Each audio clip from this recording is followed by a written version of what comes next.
Assalamualaikum warahmatullahi wabarakatuh. Perkenalkan, nama saya Mutia Zahra.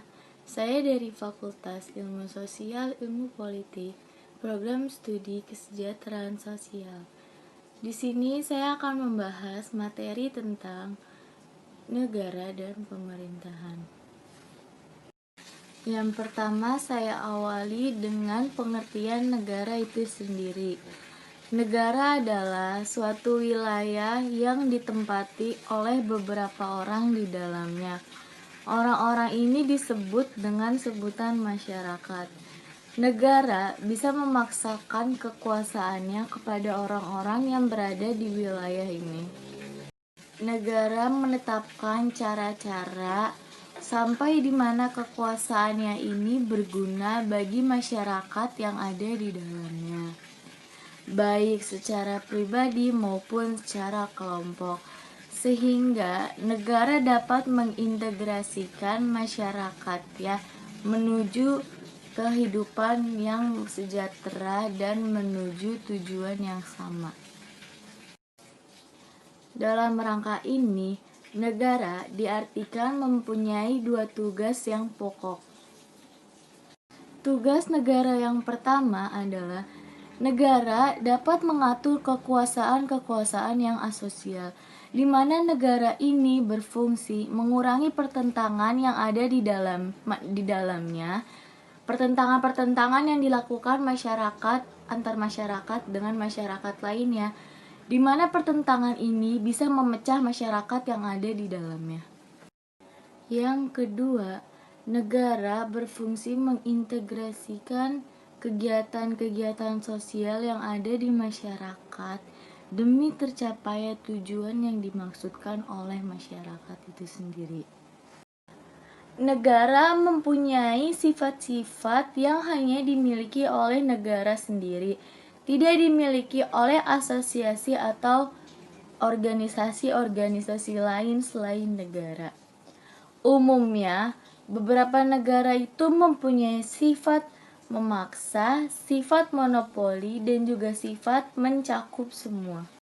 Negara mempunyai sifat memaksa, di mana artinya tata tertib yang ada di negara itu wajib dilaksanakan oleh semua masyarakat-masyarakatnya agar terciptanya kesejahteraan masyarakat. Negara berhak melakukan tindakan-tindakan yang terdapat di undang-undang ketika ada masyarakat yang melanggar tata tertib itu. Negara mempunyai sarana untuk menertibkan itu melalui polisi, tentara, dan sebagainya. Yang kedua, negara mempunyai sifat monopoli untuk menetapkan tujuan bersama dari masyarakat, di mana organisasi atau politik yang bertentangan dengan masyarakat dilarang menyebar luas di negara itu sendiri. Yang terakhir adalah sifat mencakup semua, atau nama lainnya all-encompassing dan all-embracing, di mana kewajiban yang ada di negara tersebut seperti membayar pajak berlaku bagi semua masyarakat yang ada di dalamnya tanpa terkecuali. Negara mempunyai beberapa unsur untuk diakui sebagai negara. Yang pertama, negara sendiri itu harus mempunyai wilayah. Yang kedua, negara harus memiliki penduduk di dalamnya. Yang ketiga, negara harus memiliki pemerintah untuk mengatur segala yang ada di dalam negara itu sendiri. Dan yang keempat, negara harus mempunyai kedaulatan. Negara mempunyai tujuan untuk mencapai tujuan-tujuan bersama masyarakat yang ada di dalamnya. Tujuan terakhir negara itu sendiri yaitu memberikan kebahagiaan untuk masyarakat-masyarakat yang ada di dalamnya. Ketika ada negara, berarti juga ada pemerintahan di dalamnya. Pemerintahan ini berfungsi untuk mengatur segala yang ada di dalam negara. Pemerintahan sendiri terdiri dari beberapa lembaga. Sebagai contohnya itu lembaga eksekutif dan juga lembaga legislatif. Pemerintahan yang dianut oleh Indonesia merupakan sistem pemerintahan presidensial, Indonesia seringkali mengubah-ubah sistem pemerintahan yang ada di dalamnya. Berikut ada beberapa perubahan-perubahan sistem pemerintahan yang ada di Indonesia. Indonesia pada awalnya menganut sistem pemerintahan presidensial yang kemudian diubah pada tahun 1949 menjadi sistem pemerintahan parlementer. Kemudian sistem pemerintahan ini diubah lagi menjadi sistem pemerintahan presidensial yang dimana akan saya jelaskan setelah ini. Dalam sistem pemerintahan suatu negara, terdapat badan-badan yang ada di dalamnya. Contohnya ada badan eksekutif, ada badan legislatif, dan juga ada badan yudikatif. Yang pertama ada badan eksekutif, di mana di dalamnya terdiri dari kepala negara seperti presiden atau raja dan juga menteri-menteri. Dalam sistem pemerintahan presidensial, menteri dipilih oleh presiden dan dipimpin langsung oleh presiden. Sedangkan dalam sistem pemerintahan parlementer, menteri-menteri ini dipimpin oleh Perdana Menteri. Jumlah anggota badan eksekutif jauh lebih kecil dibandingkan jumlah anggota badan legislatif, di mana badan eksekutif hanya berjumlah sekitar 20-30 orang, sedangkan badan legislatif berjumlah bisa sampai 1.000 orang. Badan eksekutif jumlahnya yang kecil ini memudahkan badan eksekutif untuk mengerjakan sebuah tugas secara cepat dan tepat karena jumlahnya yang sangat sedikit. Tugas dari badan eksekutif itu sendiri biasanya melaksanakan kebijakan-kebijakan yang telah dibuat oleh badan legislatif. Ada beberapa wewenang dari badan eksekutif. Yang pertama sebagai administratif, di mana berfungsi dalam menyelenggarakan undang-undang dan mengurusi segala urusan administrasi negara. Yang kedua legislatif, di mana badan eksekutif merancang undang-undang dan membimbingnya sampai menetapkan undang-undang baru. Yang ketiga keamanan, di mana badan eksekutif berwenang untuk mengatur keamanan negara melalui polisi, TNI, dan keamanan lainnya. Yang keempat yudikatif, yaitu memberi gerasi, amnesti, dan sebagainya. Yang kelima diplomatik, yaitu menyelenggarakan diplomatik dengan negara-negara lain. Badan eksekutif di Indonesia pada masa awal demokrasi terpimpin November tahun 1945 sampai tahun 1949, di mana badan eksekutif ini tidak bisa diganggu-gugat oleh siapapun. Kabinet yang merupakan kabinet dipimpin oleh Wakil Presiden Muhammad Hatta, ini dinamakan kabinet presidensial. Jumlah menteri pada masa sebelum tanggal 27 Desember tahun 1945 berjumlah berkisar antara 16 sampai 37 orang. Tetapi setelahnya menteri itu berubah jumlah menjadi 18 sampai 25 orang.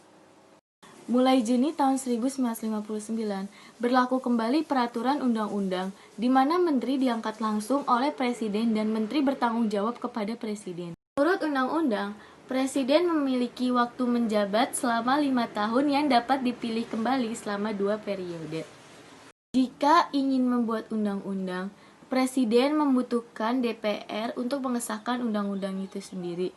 Dan jika keadaan yang mendesak, presiden membuat peraturan pemerintahan atau disebut juga peraturan presiden untuk mengganti undang-undang yang belum ada.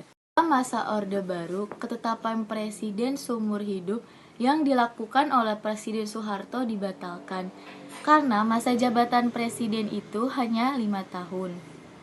Sistem presidensial yang ada di Undang-Undang Dasar memberikan kekuasaan bagi presiden untuk bebas melakukan kekuasaan-kekuasaannya. Keberhasilan ekonomi pada masa Orde Baru membuat kedudukan Presiden Soeharto semakin kokoh dan kuat. Pada masa dekade 1990-an, Presiden Soeharto sangat mendominasi negara, di mana terjadinya penyelewengan kekuasaan.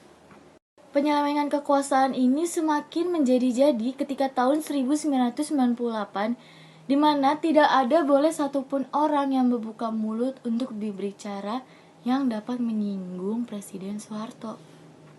Sampai terjadinya juga praktik-praktik KKN di dalamnya, sehingga terjadinya Demo yang besar-besaran yang dilakukan oleh mahasiswa yang menuntut Presiden Soeharto untuk turun dari jabatannya. Akhirnya, pada tanggal 20 Mei tahun 1998, Presiden Soeharto mengundurkan diri dan berakhirnya pula Orde Baru. Setelah masa Orde Baru berakhir, digantikan oleh masa reformasi di mana segala sistem pemerintahannya diubah sedemikian mungkin. Lalu Undang-Undang Dasar 1945 diamandemen, di mana di dalamnya terdiri sistem pemerintahan presidensial, di mana presiden dipilih langsung oleh rakyat. Dalam undang-undang ini juga menjelaskan bahwa undang-undang berhak diubah ataupun ditetapkan oleh DPR dan bukan lagi oleh presiden. Setiap rancangan undang-undang harus dibacakan kepada DPR dan harus disetujui bersama. Jika presiden tidak mengundang-undangkan RUU selama 30 hari, maka RUU tersebut sah menjadi undang-undang. Ketentuan baru ini memberikan kewenangan bagi DPR di mana RUU tidak harus disetujui oleh presiden untuk menjadi undang-undang yang baru. Yang kedua adalah badan legislatif. Berikut ada beberapa fungsi-fungsi badan legislatif. Yang pertama, badan legislatif berfungsi untuk mengatur undang-undang dan membentuk undang-undang. Kedua, mengontrol badan eksekutif, yaitu agar badan eksekutif tidak menyimpang dari aturan-aturan yang telah dibuat. Selain itu, badan legislatif juga berfungsi untuk mengesahkan perjanjian internasional yang telah dibuat oleh badan eksekutif. Badan legislatif yang pertama, yaitu DPR, dipilih pertama kali oleh hasil pemilu tahun 1999. Di mana DPR hasil pemilu berhasil mengamandemen Undang-Undang Dasar tahun 1945 sebanyak 4 kali. Yang pertama pada tahun 1999, terus pada tahun 2000, tahun 2001, dan juga tahun 2002. Selain DPR, ada juga MPR yang merupakan kepanjangan dari Majelis Permusyawaratan Rakyat yang di dalamnya terdiri dari anggota DPR dan DPD. Jumlah anggota DPR saat ini adalah 678 orang, di mana 550 anggotanya DPR dan 128-nya anggota DPD. Masa jabatan anggota MPR adalah 5 tahun dan berakhir setelah ia mengucapkan janji dan sumpah sebagai seorang MPR. Tugas dan wewenang MPR antara lain mengubah dan mengesahkan undang-undang. Yang kedua, melantik presiden dan wakil presiden setelah hasil dari pemilihan umum, memutuskan usul dari DPR berdasarkan keputusan MK untuk memberhentikan presiden secara sepihak, dan memilih wakil presiden yang telah dicalonkan oleh presiden ketika terjadi kekosongan pada bangku wakil presiden. Yang terakhir, adanya badan yudikatif, di mana badan yudikatif itu lebih condong kepada hukum dibandingkan kepada politik. Asas kebebasan badan yudikatif itu terdapat dalam pasal 24 dan pasal 25 Undang-Undang Dasar tahun 1945, di mana hakim terbebas dari sistem pemerintahan. Mahkamah Agung berfungsi untuk menguji peraturan perundangan di bawah undang-undang terhadap undang-undang. Sedangkan Mahkamah Konstitusi bertugas untuk menguji undang-undang terhadap Undang-Undang Dasar tahun 45. Mahkamah Konstitusi yaitu mengadili pada tingkat pertama dan terakhir, di mana keputusannya itu final. Kedua adalah memberikan putusan pemakzulan kepada presiden dan wakil presiden atas usul DPR setelah presiden melakukan penyelewengan. Mahkamah Konstitusi ini beranggotakan 9 orang yang anggotanya itu ditetapkan oleh presiden. Hakim konstitusi ini tidak boleh menjabat sebagai pejabat negara. Sedangkan Mahkamah Agung seperti yang kita kenal itu berfungsi mengadilkan peradilan di tingkat umum, militer, agama, dan tata usaha negara. Ya, cukup sekian penjelasan dari saya atas materi negara dan pemerintahan. Saya berharap semoga penjelasan saya mudah dimengerti. Saya mohon maaf jika adanya salah dalam penyebutan kata atau lain hal. Atas perhatiannya, saya ucapkan banyak-banyak terima kasih. Wassalamualaikum warahmatullahi wabarakatuh.